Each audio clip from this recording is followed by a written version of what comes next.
Welcome guys. GK MCQ gem के channel में आपका बहुत बहुत स्वागत है। इस वीडियो में हम डिस्कस करेंगे भौतिक विज्ञान।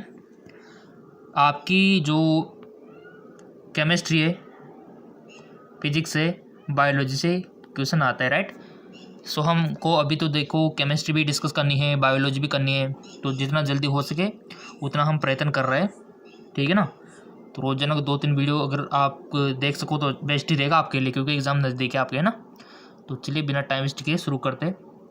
निम्न में से कौन सा यंत्र प्रत्यावर्ती धारा को एक दिशा धारा में परिवर्तन करता है? शॉर्ट में बोले तो कौन सा टूल है जो एसी को डीसी में परिवर्तित करता है?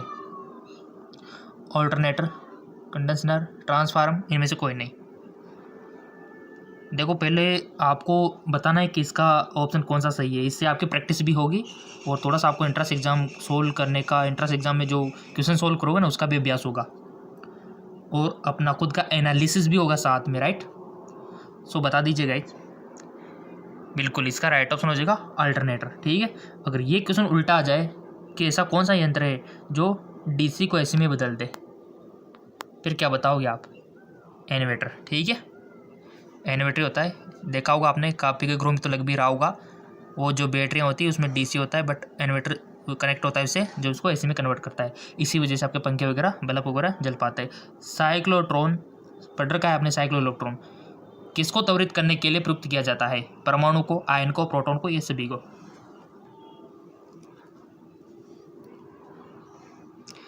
साइक्लोट्रॉन किसको त्वरित करने के लिए प्रयुक्त किया जाता है? तो इसका राइट ऑप्शन हो जाएगा एटॉम को, परमाणु को। और अभी तो आपको केमिस्ट्री के भी सवाल देने हैं, बायो को भी देने हैं, काफी सारा हमारे पास काम है भी। तो निम्नलिखित युगों में से किन भौतिक राशियों के समान विमेय सूत्र नहीं है? बल एवं दाब, भार एवं बल, आवेग एवं संवेग, कार्य एवं ऊर्जा। तो इसका राइट ऑप्शन हो जाएगा आपका बल एवं दाब, ठीक है ना, बल एवं दाब। एक नदी में चलता हुआ जहाज समुद्र में आता है, तब जहाज का स्तर पहले जितना होगा, थोड़ा नीचे जाएगा, थोड़ा ऊपर आएगा, इनमें से कोई नहीं। एक नदी में चलता हुआ जहाज समुद्र में आता है, तब जहाज का स्तर थोड़ा ऊपर जाएगा। क्लियर? बिना कहे सिलेक्ट कर लिया करो, इससे आपकी प्रैक्टिस अच्छी होगी। एक बीकर में पानी पर बर्फ तैर रही है, जब बर्फ पूर्णतया पिघल जाती है तो बीकर में पानी का थल बढ़ेगा, पहले बढ़ेगा बाद में घटेगा, घटेगा उतना ही रहेगा। एक बीकर में पानी पर बर्फ तैर रही है, जब बर्फ पूर्णतः पिघल जाती है तो बीकर में पानी का थल, राइट ऑप्शन, उतना ही रहेगा, उतना ही रहेगा, ठीक है ना। चलते अगले क्वेश्चन की ओर। अगला क्वेश्चन, जब किसी बोतल में पानी भरा जाता है और उसे जमने दिया जाता है तो बोतल टूट जाती है, क्यों? बोतल हिमांक पर सिकुड़ती है, पानी गर्म करने पर फैलता है, बोतल के बाहर का तापक्रम अंदर से ज़्यादा होता है, पानी जमने पर फैलता है। जब किसी बोतल में पानी भरा जाता है और उसे जमने दिया तो क्या होता है? बोतल टूट जाती है। इसका राइट ऑप्शन हो जाएगा पानी जमने पर फैलता है ना, तो फैलेगा तो कहाँ जाएगा? टूटनी है बोतल तो। पहाड़ी पर चढ़ता एक व्यक्ति आगे की ओर झुक जाता है, क्यों? बताइए। पहाड़ी पर चढ़ता एक व्यक्ति आगे की ओर झुक जाता है, क्यों? तेज चल सके, हंसता है तो बढ़ाने के लिए, शक्ति संरक्षण हेतु, फिसलने की संभावना कम हो जाए। सो गाइस इसका राइट ऑप्शन हो जाएगा हंसता है तो बढ़ाने के लिए झुक जाता है। यदि हम भूमध्य रेखा से ध्रुव की ओर जाते हैं तो जी का मान, बहुत अच्छा क्वेश्चन है, बढ़ता है वही रहता है, घटता है इनमें से कौन है? ऐसे क्वेश्चन बनते हैं आपके। यदि हम भूमध्य रेखा से ध्रुव की ओर जा रहे हैं तो जी का मान बढ़ेगा, घटेगा, अपरिवर्तित रहेगा। बहुत अच्छा क्वेश्चन है गाइज और काफ़ी बार पूछा जा चुका है, चांस ऐसे बनने के, तो इसको आप मोस्ट लगा सकते हो। और आपने सिलेक्ट कर लिया होगा, किसी ने तो बढ़ता है, किसी ने क्या होगा घटता है, किसी ने वही रहेगा कर दिया होगा ना, तो सबका सच सामने आ जाएगा। इसका राइट ऑप्शन है बढ़ता है, याद रखना, ध्रुव की ओर जाने पर जी का मान बढ़ता है। अगला क्वेश्चन, बल गुणनफल है द्रव्यमान और वेग का, भार और त्वरण का, द्रव्यमान और त्वरण का, भार और वेग का। बल गुणनफल है, सो इसका राइट ऑप्शन द्रव्यमान और त्वरण का, द्रव्यमान और त्वरण का। अगला, शून्य में स्वतंत्र रूप से गिरने वाली वस्तु का समान वेग होता है, समान बल होता है, समान गति होती है, समान त्वरण होता है। सो गाइस इसका राइट ऑप्शन हो जाएगा समान त्वरण होता है। चलते हैं अगले क्वेश्चन की ओर। नेक्स्ट, एक लड़की झूले पर बैठी स्थिति में झूला झूल रही है। उस लड़की के खड़े हो जाने पर दोलन का आवर्तकाल कम हो जाएगा, अपवर्तित रहेगा, अधिक हो जाएगा, इनमें से कोई नहीं। इसका राइट ऑप्शन सेट कर लिया करो आप बिना बताए, क्योंकि आपको ही कोई करना है एग्जाम में। सो इसका राइट ऑप्शन कम हो जाएगा। ठीक है, कम हो जाएगा। यदि किसी वस्तु का वेग दुगना कर दिया जाए तो संवेग दुगना हो जाता है, गतिज ऊर्जा 4 गुनी हो जाती है, उपयोग दोनों, इनमें से कोई नहीं। यदि किसी वस्तु का वेग दुगना कर दिया जाए तो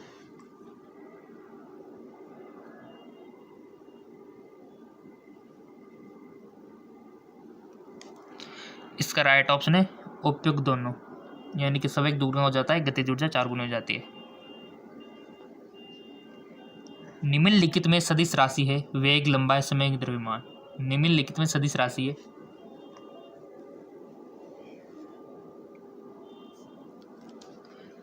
इसका राइट ऑप्शन है वेग,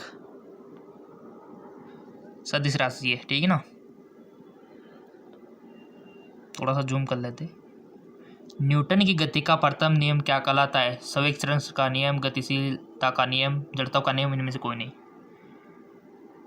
राइट ऑप्शन जड़ता का नियम। सेकंड थर्ड का भी ध्यान रखना।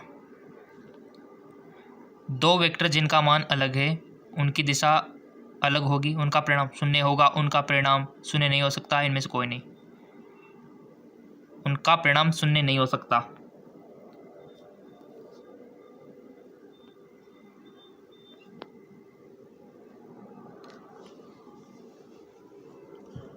बर्फ पर स्केटिंग करना प्रदर्शित करता है कि दाब बढ़ने पर बर्फ का गलनांक घट जाता है, बढ़ जाता है, अपवर्तित रहता है, पहले घटता है और फिर बढ़ता है, घट जाता है। जब कोई नाव नदी से समुद्र में प्रवेश करती है तो थोड़ी ऊपर की ओर उठ जाती है, थोड़ी डूब जाती है, अपवर्तित रहती है, इनमें से कोई नहीं। तो राइट ऑप्शन इज थोड़ी ऊपर की ओर उठ जाती है। अगला, निम्नलिखित में से किसमें गतिज ऊर्जा नहीं है? चली हुई गोली, खिंचा हुआ धनुष, चलता तोड़ा, बहता हुआ पानी। राइट ऑप्शन खिंचा हुआ धनुष में। कौन सी है फिर स्थितिज ऊर्जा है? जब एक चल वस्तु की गति दुगनी हो जाती है तो उसकी गतिज ऊर्जा दुगनी हो जाती है, 3 गुनी बढ़ जाती है, समान रहते हैं, चौगुनी हो जाती है। जब एक चल वस्तु की गति दुगनी हो जाती है तो उसकी गति ऊर्जा, तो राइट ऑप्शन हो जाएगा चौगुनी हो जाती है। ठीक है ना। नेक्स्ट, जब दूध को भिगोया जाता है तो उसमें मक्खन अलग हो जाता है, इसका कारण बताओ। गुरुत्वाकर्षण बल, घर्षण बल, केंद्रापसारी बल। इसका राइट ऑप्शन हो जाएगा आपका केंद्रापसारी बल। ठीक है ना। चलते हैं अगले क्वेश्चन की ओर। अगला क्वेश्चन है, कोई साइकिल सवार किसी मोड़ में घूमता है तो वह बाहर की ओर झुकता है, अंदर की ओर झुकता है, आगे की ओर झुकता है, बिल्कुल नहीं झुकता है। साइकिल तो आप सबने चला रखी है, लेकिन कभी ऑब्जर्व नहीं किया होगा, कभी नोटिस नहीं किया होगा कि इधर झुक रहे हैं। आपको तो बस चलने से मतलब है ना, बट साइंटिफिक रीजन छिपा हुआ है इसमें। इसका राइट ऑप्शन है अंदर की ओर झुकता है। ठीक है ना। ये देखिए, ऐसे क्वेश्चन काफ़ी सारे पूछे जाते हैं आपसे। एक क्वेश्चन यूँ भी पूछा जाता है कि अगर मान लो आप ट्रेन में चल रहे हो, आपने एक सिक्का उछाला ट्रेन के अंदर, तो वो सिक्का वापस आपके हाथ में आएगा या फिर पीछे गिर जाएगा या फिर आगे की ओर गिर जाएगा या फिर बताइए चौथा ऑप्शन, या फिर आएगा ही नहीं, ये तो ऑप्शन आएगा नहीं। ठीक है। तो अब काफ़ी सारे क्या करते हैं स्टूडेंट कि हमने सिक्का उछाला तो ट्रेन तो काफ़ी स्पीड में है तो पीछे की ओर चला जाएगा, और काफ़ी सारे क्या करते हैं आगे की ओर चला जाएगा। जबकि सच तो क्या है, राइट ऑप्शन ये है कि वापस अपने हाथ में आएगा, क्योंकि वो भी तो गति कर रहा है ना, ट्रेन के साथ हर पुर्जे गति कर रहे। आप चाहे ट्रेन में सिक्का उछालो चाहे गेंद उछालो, आपके हाथ में आएगी वो। ठीक है। तो ऐसे कुछ फिजिक्स के इंपॉर्टेंट क्वेश्चन है। अगला क्वेश्चन, और हम आपको ज़्यादा से ज़्यादा क्वेश्चन कराने का प्रयत्न कर रहे हैं क्योंकि आपके एग्ज़ाम बहुत नज़दीक है और काफ़ी एक्साइटेड होना पड़ रहा है आपको, काफ़ी सारे क्वेश्चन देने अभी तो आपसे ज़्यादा टेंशन हमें हो रही है, ठीक है ना। हम चाहते ज़्यादा से ज़्यादा आपको टाइम दे पाए, कोशिश खूब करते हैं गाइस रोज़ाना अगर 3-4 वीडियो निकालने की, बट हो नहीं पाता, 1-2 तो निकाल ही देते। जब हम रबड़ के गद्दे वाली सीट पर बैठते हैं या गद्दे पर लेटते हैं तो उसका आकार परिवर्तित हो जाता है। ऐसे पदार्थ में पाया जाता है गतिज ऊर्जा, विकिरण ऊर्जा, संचित ऊर्जा, स्थितिज ऊर्जा। तो राइट ऑप्शन स्थितिज ऊर्जा। ये बेसिक क्वेश्चन है, हार्ड क्वेश्चन तो हम जेके जॉब चैनल पर करवाते हैं, बट ये बेसिक भी आपका क्लियर होना चाहिए। निम्न में से कौन सा नियम इस कथन को वैध ठहराता है कि द्रव्य का न तो सृजन किया जा सकता है और न ही विनाश? ऊर्जा संरक्षण का नियम, प्राशन का नियम, द्रव्यमान संरक्षण का नियम, इनमें से कोई नहीं। निम्नलिखित में से कौन सा नियम इस कथन को वैध ठहराता है कि द्रव्य का न तो सृजित किया जा सकता है और न ही विनाश? तो राइट ऑप्शन इज ऊर्जा संरक्षण का नियम। कोई भी नाव डूब जाएगी यदि वो पानी हटाती है अपने आयतन के बराबर, पृष्ठ के बराबर, घनत्व के बराबर, भार के बराबर, आयतन के बराबर। द्रव में आंशिक या पूर्णतः डूबे हुए किसी ठोस द्वारा प्राप्त उछाल की मात्रा निर्भर करती ठोस द्वारा हटाए गए द्रव की मात्रा पर, ठोस के भार पर, ठोस के द्रव्यमान पर, इनमें से कोई नहीं। तो राइट ऑप्शन इज ठोस द्वारा हटाए गए द्रव की मात्रा पर। लैंप की बत्ती में तेल चढ़ता है क्योंकि तेल बहुत हल्का है। कैपिलरी क्रिया के कारण सतह तनाव करने के कारण तेल वाष्पशील है। लैंप की बत्ती में तेल चढ़ता है, तो इसका राइट ऑप्शन कैपिलरी क्रिया के कारण, ठीक है ना। सुई का पानी के ऊपर तैरने का कारण है। पढ़ का 11th में पृष्ठ तनाव, आसंजन, संसंजन, कैसिक तत्व। तो राइट ऑप्शन इज पृष्ठ तनाव। लेयर होती है पानी के ऊपर हल्की सी, जिसमें कीड़े मकोड़े भी काफ़ी सारे तैरते हैं पृष्ठ तनाव के कारण। हल्के फुल्के देखे होंगे आपने, दौड़ते रहते इधर उधर। पानी से निकलने पर शेविंग ब्रश के बाल आपस में चिपक जाते, इसका कारण क्या है? घर्षण, पृष्ठ तनाव, प्रत्यास्थता, श्यानता। पानी में निकलने पर शेविंग ब्रश के बाल आपस में चिपक जाते, इसका कारण आपको बताना है। देखो साइंस तो हर चीज़ का कारण पूछेगी, सिंपल सी बात है, और पूछना भी चाहिए, तभी तो याद होना चाहिए। हर चीज़ का अगर कारण हो तो हमको वैसे याद हो जाता है, और इसीलिए बहुत सारे साइंस के फैन होते हैं। तो बता दिया होगा वैसे आपने, इसका राइट ऑप्शन है पृष्ठ तनाव के कारण। अगला क्वेश्चन, बहुत सारे स्टूडेंट्स को क्या है, जो आर्ट्स होती है, कॉमर्स होती है, वो तो बिल्कुल याद नहीं होती। साइंस तो एक झटके में याद हो जाती है, क्योंकि उनका टैलेंट है अपना, ठीक है। तो आपका भी टैलेंट होना चाहिए ना। द्रव की बूंद की आकृति गोलाकार होने का कारण है। द्रव की बूंद की आकृति गोलाकार होने का कारण है श्यानता, अल्पभार, या फिर पृष्ठ तनाव, या फिर वायुमंडलीय दाब।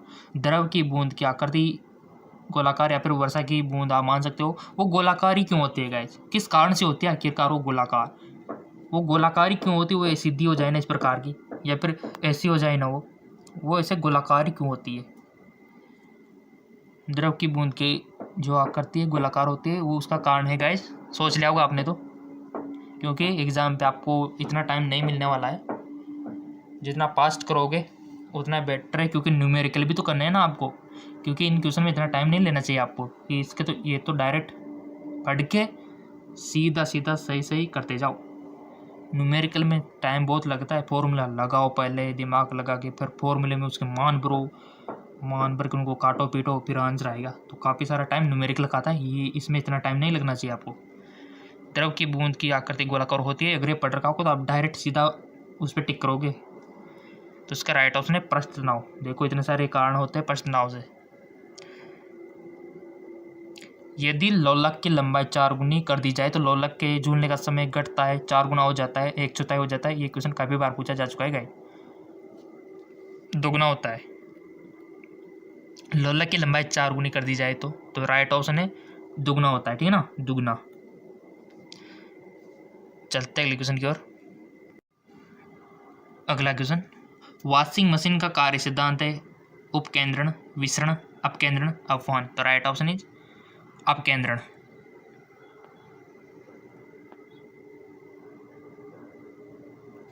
अगला क्वेश्चन, एक लिफ्ट में किसी व्यक्ति का प्रत्यक्ष भार वास्तविक भार से कम हो होता है जब लिफ्ट जा रही है त्वरण के साथ ऊपर, समान गति से नीचे, समान गति के साथ ऊपर, त्वरण के साथ नीचे। तो राइट ऑप्शन इज त्वरण के साथ नीचे। ठीक है। पानी में लोहे की सुई डूब जाती है लेकिन जहाज तैरता है, ये किस सिद्धांत पर आधारित है? पास्कल का सिद्धांत, आर्किमिडीज का सिद्धांत, गुरुत्वाकर्षण का नियम, या फिर इनमें से कोई नहीं। इसका राइट ऑप्शन हो जाएगा आपका आर्किमिडीज का सिद्धांत। अगला थोड़ा सा एडजस्ट। पानी के एक गिलास में एक बर्फ का टुकड़ा तैर रहा है। जब बर्फ पिघलती है तब पानी के स्तर पर क्या प्रभाव होगा? बढ़ेगा, पहले बढ़ेगा फिर कम होगा, इतना ही रहेगा, इनमें से कोई नहीं। पानी के एक गिलास में, ऐसा मान सकते हो आप, एक गिलास ऐसा कुछ मान लो आप, तो एक गिलास ऐसा, ड्राइंग इतनी अच्छी नहीं है। एक बर्फ का टुकड़ा तैर रहा है, बर्फ का टुकड़ा मान लो, पानी भी भरा हुआ है। अब ये पिघलेगा ना, तो पानी के स्तर में क्या परिवर्तन होगा गाइस बताओ? बहुत अच्छा क्वेश्चन पूछा है। ये टुकड़ा पिघल गया, अब पानी के स्तर में क्या परिवर्तन होगा? सोच लिया, कर लिया होगा आपने इसको हल। इसका राइट ऑप्शन हो जाएगा उतना ही रहेगा। ये है साइंस, उतना ही रहेगा। अब आप सोच रहे हो सर गिलास में बर्फ का टुकड़ा तैर रहा था, वो पिघलेगा तो बढ़ना चाहिए ना, बट गाइस उसने इतना ही आयतन हटा रखा था, इसी वजह से वो तैर रहा था। ठीक है, पिघलेगा तो भी क्या, आयतन में कोई चेंजिंग थोड़ी ना आएगा, समझने वाली बात है। ठीक है ना। अगला क्वेश्चन, क्योंकि उन्होंने उतना ही पानी हटाया हुआ था पहले ही। भारहीनता की, आर्किमिडीज का सिद्धांत पढ़ गए ना, तो कोई दिक्कत ही नहीं है। भारहीनता की अवस्था में एक मोमबत्ती की ज्वाला का आकार हो जाएगा, अधिक लंबा वही रहेगा, गोलाकार अधिक छोटा। तो राइट ऑप्शन इज वही रहेगा। भारहीनता की अवस्था में एक मोमबत्ती की ज्वाला का आकार वही रहेगा। देखो गाइस, काफ़ी सारी कंडीशन में भौतिक विज्ञान बहुत ही विज्ञानी है। कोई चीज़ें वही रहती है तो कोई चीज़ें बढ़ती है तो कोई चीज़ें घटती है ना। तो इसका थोड़ा सा ध्यान रखना, ऐसे क्वेश्चन आपसे पूछे जाएंगे। निम्नलिखित में से किसकी इकाई न्यूटन मीटर नहीं है? यानी कि आपको पता होना चाहिए कि किस किस की इकाई न्यूटन मीटर है, तब तो आप इसको इजीली कर पाओगे। ऑप्शन है कि बल, ऊर्जा, कार्य, गतिक ऊर्जा। तो राइट ऑप्शन हो जाएगा आपका बल। ठीक है ना, बल। न्यूटन मीटर नहीं है, ऊर्जा की भी है, कार्य की भी है, गतिज ऊर्जा की भी है। वस्तु को गर्म करने पर उसके अणुओं की चाल बढ़ जाएगी, का बार घट जाएगा, का बार बढ़ जाएगा, या फिर ऊर्जा कम हो जाएगी? वस्तु को गर्म करने पर उसके अणुओं की चाल के बारे में पूछा है, भार के बारे में पूछा है। इसका राइट ऑप्शन हो जाएगा आपका कि चाल बढ़ जाएगी। ठीक है ना।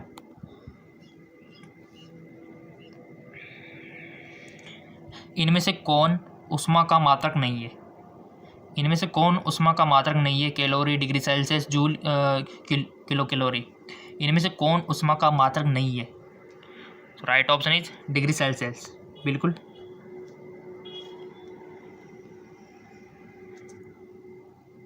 इनमें जब जल ऊंचाई से गिरता है तो उसका ताप घट जाता है, बढ़ जाता है, न घटता है, नहीं बढ़ता है, इनमें से कोई नहीं। राइट ऑप्शन बढ़ जाता है। चावल को पकाने में कहाँ अधिक समय लगेगा? समुद्र तट पर, शिमला में, माउंट एवरेस्ट पर, समुद्र की गहराई में। साइंस वाले स्टूडेंटों बताओ आंसर।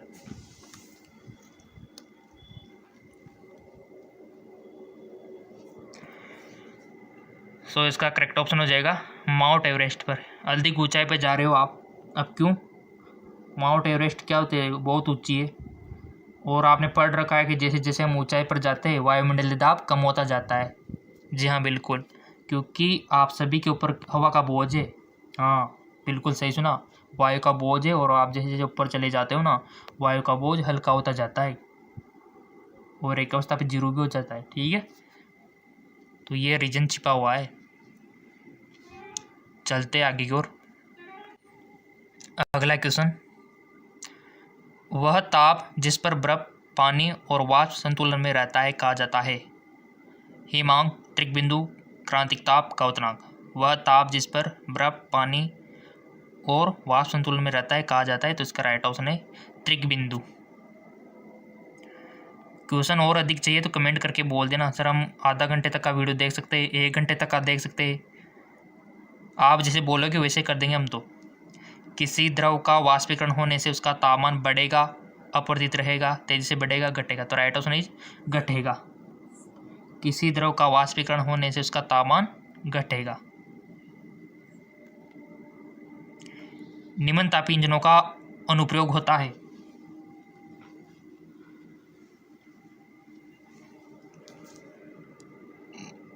पनडुब्बी नौदन में, अतिचालकता रॉकेट प्रौद्योगिकी, तो इसका राइट ऑप्शन है रॉकेट प्रौद्योगिकी में। और गाइस क्वेश्चन और अधिक चाहिए ना तो बिल्कुल भी आपको फिक्र नहीं करनी है। एक और चैनल है आपके लिए, JK लॉन जॉब। हम हमेशा आपसे बोलते हैं, अगर सब्सक्राइब नहीं किया तो लिंक नीचे दिया हुआ है डिस्क्रिप्शन में। यहाँ भी आप फिजिक्स, केमिस्ट्री, बायोलॉजी का दुगना फायदा उठा सकते हो फ्री ऑफ कॉस्ट। वायुमंडल में प्रकाश के विसरण का कारण है कार्बन डाइऑक्साइड, जलवाष्प, हीलियम, धूलकण। तो राइट ऑप्शन है धूलकण। आकाश का रंग नीला प्रतीत होता है, क्यों होता है गाइस? अब आप किसी अनएजुकेटेड से पूछोगे तो वो क्या सोचेगा कि होता है तो होता है, बट आप साइंस के स्टूडेंट हो, थोड़ा सा रीजन आपको बताना है इसका। विवर्तन के कारण, प्रकीर्णन के कारण, परावर्तन के कारण, अपवर्तन के कारण। आकाश का रंग नीला क्यों होता है? वो होता है गाइस प्रकीर्णन के कारण, ठीक है। और अगर आप आकाश को मान लो चंद्रमा पे हो, फिर देख रहे हो अंतरिक्ष से, तो आकाश तो कैसा दिखाई देगा? भले। क्यों दिखाई देगा भले? क्योंकि वहाँ प्रकीर्णन करने के लिए कुछ वायु वगैरह धूलकण है ही नहीं, निर्वात है ना, तो निर्वात में तो प्रकीर्णन होगा ही नहीं, तो इस वजह से ब्लैक दिखाई देता है। और धरती से तो क्या है, बीच में हवा है, धूल एक अपसर गैस है, तो उसके कारण प्रकीर्णन हो जाता है और नीला दिखाई देता है। अगला, इंद्रधनुष कितने रंग दिखाता है? 7, 10, 12, 5। अब आप बोल देंगे सर ये तो बच्चों वाला क्वेश्चन है, तो आप अपनी लेवल के अकॉर्डिंग अंदर तक चले जाओ। इंद्रधनुष कितने रंग दिखाता है, तो ये क्वेश्चन आ गया, तो अंदर जाओ। क्यों दिखाता है, क्या कारण है दिखाने का? क्या परावर्तन है? क्या पूर्ण आंतरिक परावर्तन है या फिर अपवर्तन है? क्या कारण है ऐसा? इस तरह से अंदर जा सकते हो आप। और यही है ट्रिक, जिस लेवल का आप एग्जाम दे रहे हो ना उसके उतना डीपली चले जाया करो। सो इसका राइट ऑप्शन है 7। मृग तृष्णा बनने का कारण है पूर्ण आंतरिक परावर्तन, अपवर्तन, परावर्तन, विसरण। मृग तृष्णा जानते हो ना क्या होती है? आप कभी गर्मियों के दिनों में कभी गए होंगे ना सड़क पे, ट्रैवल किया होगा, तो आपने दूर देखा होगा पानी भरा हो, ऐसा लग रहा है कि सड़क पे तो पानी भरा हुआ है। जैसे वहाँ गए फिर और दूर चला गया हो आपका पानी, फिर वहाँ गए और दूर चला गया हो पानी, जबकि एक्चुअल में तो कुछ है नहीं, सूखा है सब। वो तो आपको दिख रहा है, एक्चुअल में वास्तव में तो वहाँ सूखा पड़ा हुआ है। और ऐसे रेगिस्तान में होता है, काफ़ी दूर दूर तक आपको क्या दिखाई देता है? काफ़ी दूर पर पानी, लेकिन वहाँ जाते हो तो दिखाई नहीं देता। तो ये बनता है तो किस कारण से बनता है? इसका आंसर हो जाएगा पूर्ण आंतरिक परावर्तन। इस कारण से आपको ऐसा दिखाई देता है गाइस, जबकि एक्चुअल में ऐसा कुछ है नहीं। पूर्ण आंतरिक परावर्तन होता है जब प्रकाश जाता है जल से कांच में, वायु से जल में, हीरे से कांच में, वायु से कांच में। पूर्ण आंतरिक परावर्तन होता है जब प्रकाश जाता है। बताओ। और अभी तक आपने फेसबुक, इंस्टाग्राम पे फॉलो नहीं किया तो कर लेना, लिंक हम दे रखा है नीचे डिस्क्रिप्शन में। पूर्ण आंतरिक परावर्तन होता है जब प्रकाश जाता है हीरे से कांच में।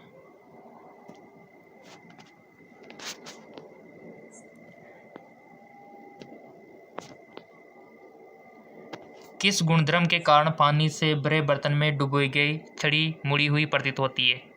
प्रकीर्णन, उत्प्लावन, अपवर्तन, परावर्तन। किस गुणधर्म के कारण पानी से भरे हुए डुबी हुई छड़ी मुड़ी हुई दिखाई देती है? सिंपल सा क्वेश्चन है, अपवर्तन।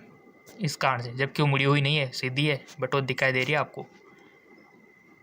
सूर्य ग्रहण कब होता है? बहुत अच्छा क्वेश्चन, और काफ़ी सारे उसमें कंफ्यूज होंगे, देखना। प्रतिपदा, चंद्रमा के, जिसको आप अमावस्या बोल दो, पूर्णिमा बोल दो, किसी भी दिन सूर्य ग्रहण, सिंपल सी बात है, वो होता है प्रतिपदा। यानी कि आप सूर्य ग्रहण कब होता है?